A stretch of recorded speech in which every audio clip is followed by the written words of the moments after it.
Bonjour, je suis Monsieur Faux-Lenglove René.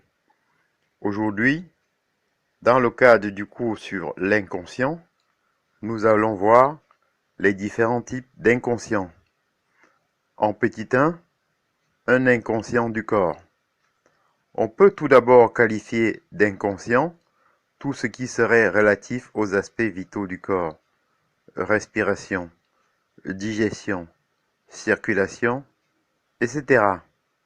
On peut également ranger dans ces éléments inconscients les réflexes, clignement des paupières, etc. et l'éthique. Ces inconscients seraient de nature somatique, du grec soma, le corps. De même, certains automatismes acquis par l'apprentissage, marche, lecture, écriture, etc., deviennent inconscients au fur et à mesure que l'habitude s'installe.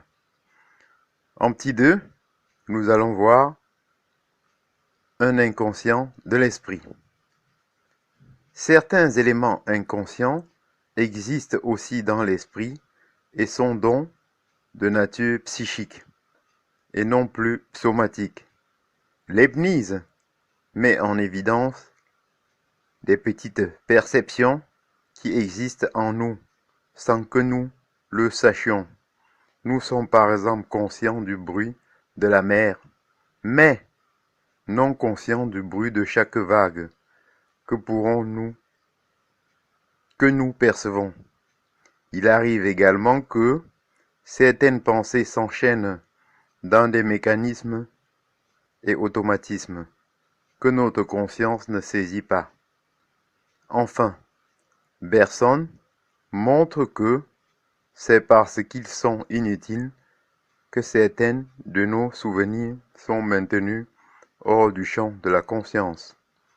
Ils surgissent alors involontairement dès que notre conscience n'est plus occupée à agir. En petit 3, nous allons voir un inconscient refoulé et dynamique.